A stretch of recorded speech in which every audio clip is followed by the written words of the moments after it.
Bonjour à tous et à toutes, j'espère que vous allez bien. Voilà, je vous envoie encore une fois une petite vidéo en espérant vraiment que chacun d'entre vous se porte au mieux durant ce temps de confinement qui nous reste à vivre. Et puis j'ai hâte de vous retrouver. Voilà, du coup, tant qu'on parle de confinement, j'aimerais qu'on reste dans le sujet, si je puis dire. J'ai remarqué en sillonnant un petit peu sur internet, vu qu'on n'a pas énormément de choses à faire en ce moment, que beaucoup d'entre nous, on parle de routine, on parle de journées qui se ressemblent, qui se suivent et qui se ressemblent. On parle de faire tout le temps la même chose, de se lever, de manger, de profiter de notre famille plus ou moins comme chacun entend, mais surtout, quelque chose qui revient, c'est que nous sommes tous plongés comme dans une espèce de spirale où toutes les journées se ressemblent, où nous nous levons et nous faisons jour après jour la même chose.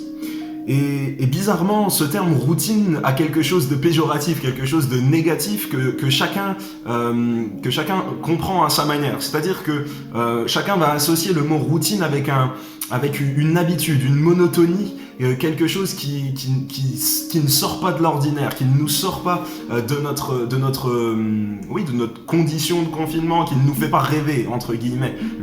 La routine est devenue pour nous quelque chose de vraiment négatif.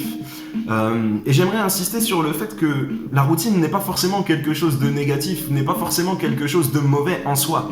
Ce qui est mauvais, c'est l'objet de la routine. Qu'est-ce qu'on va faire dans nos habitudes, quelle habitude nous prenons et quelle habitude nous ne prenons pas surtout. Et j'aimerais vous dire que la routine peut être bonne dans plusieurs cas. Je vais vous donner plusieurs exemples, notamment ma femme est assistante dentaire et elle était surprise en connaissant ce métier, de se rendre compte à quel point la routine de se soigner les dents était importante et à quel point très peu de gens avaient. C'est-à-dire que nous allons chez le dentiste quand nous avons mal aux dents.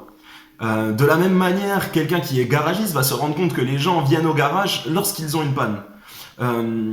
Et ce processus est un manque de routine, justement, un manque d'habitude. Ce qu'il faudrait retrouver, c'est plutôt une habitude, une routine d'entretien. Quelque chose qui te permet de rester en bonne santé, de garder tes dents en bonne santé, de garder ton véhicule en bonne santé. De la même manière qu'un coureur va courir régulièrement pour garder le rythme, pour garder du cardio, pour garder cette capacité à continuer à poursuivre ses efforts. Et j'ai remarqué que nous pouvons faire avec cette routine, avec ce manque d'entretien, un parallèle évident dans notre vie spirituelle. Notre vie spirituelle a besoin d'être entretenue, a besoin d'être maintenue pour que nous puissions poursuivre nos efforts, pour que nous puissions rester en bonne santé spirituelle. Nous sommes en ce moment dans un temps de routine dans notre vie.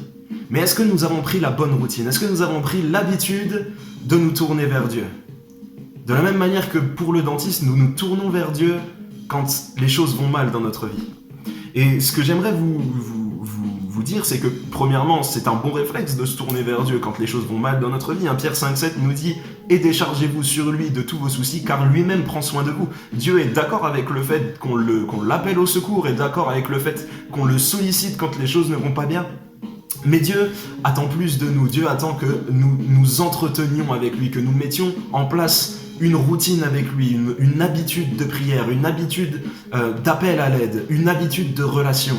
Et c'est ce que j'aimerais vous encourager à mettre en place durant ce temps-là. Mettons-nous à vivre une vie de routine avec Dieu, mais pas une vie de routine monotone, une vie de routine surprenante.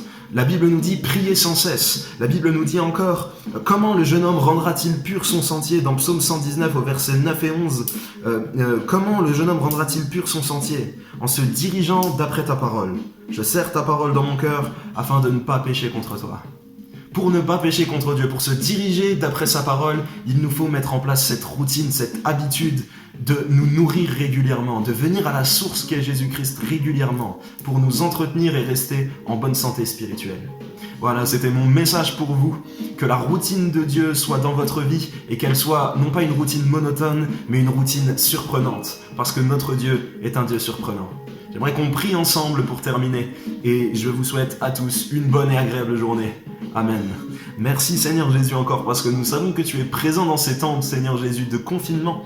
Aide-nous Seigneur Jésus à continuer nos efforts avec toi, à persévérer, à mettre en place Seigneur cette habitude de venir te solliciter, de venir te faire intervenir dans nos vies. de nous faire entendre ta voix. Nous voulons, Saint-Esprit, encore vraiment te donner le premier rôle, la première place dans nos vies et te dire, Saint-Esprit, merci parce que nous savons que tu nous fais vivre des choses surprenantes, mais Seigneur, tellement agréables parce que c'est toi qui es au contrôle. Amen. Amen. Soyez bénis chacun d'entre vous et bonne fin de confinement à tous.